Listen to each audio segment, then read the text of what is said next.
So let's go guys. Ito na tagmantigi guys. Nana ang atong multicab. Thank you kay Ma'am Flora Ampo sa multicab. So let's go. So alas 10 na guys. Medyo dagom siya. Among driver Ersondo. Wow naman! Wow! Wow!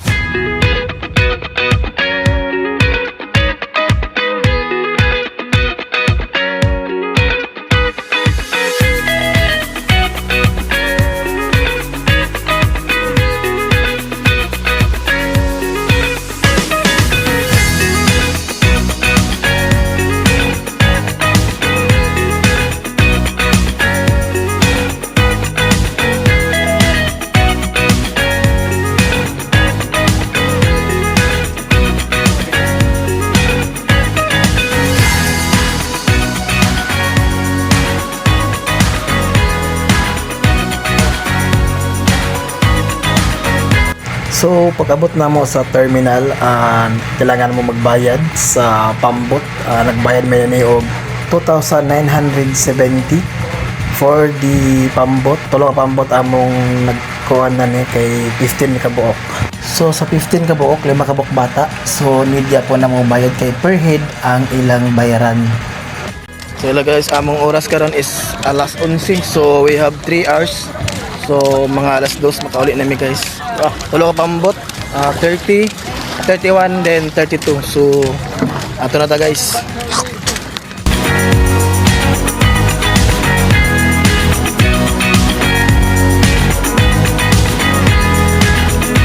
So hello guys, narami sa sa pambot. Basta na nga ang driver si Anderson Do. Akong kababata JR from Cebu. Yeah! So while approaching sa Mantigi Island guys, na ako'y nakita nga Cessna plane. I don't know if asa ni siya, pero murag familiar ni. Hindi rin sa Camiguin. So masina ni video sa ato. Shout out na lang ko sa inyo diya o kinsa may sakay na. So hello guys, I'm back. So almost 10 to 15 minutes from terminal to Mantigi Island. So dire na siya. It depends pod sa balod. So karon is medyo dagom siya, pero okay na ni kay mga Pinoy man ta.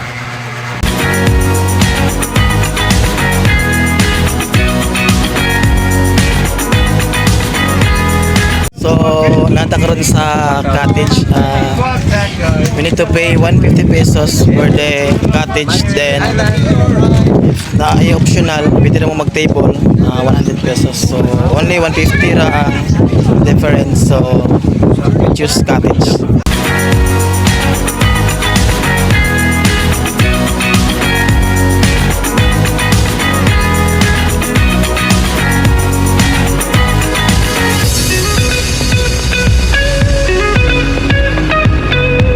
Guys, while nangalay ko mga bata naman tayo nagbantay po sa ila. So libutan to ang kuwan, Mantigi Island, pila ka minutes. So start.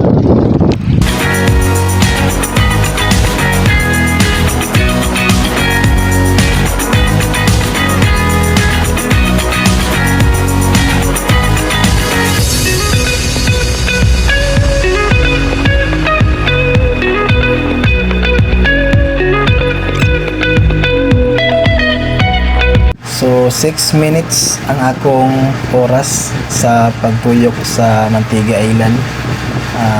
Tsada gapon sa lugi gapon kaya mga cottages nga bago. Guys, it's already 2 o'clock at the afternoon, so we need to go home because we only get 3 hours here at the Mantigi Island. So we enjoy a lot. Even though wala ko nagkaligo kay adlaw ko mag-itom ko pagsamot, di na niya ako makita. Wow naman! Wow! So din na taman guys, pauli namin. So salamat sa pagtanaw. Unta nga kita tapon sa another video. Thank you so much. Goodbye.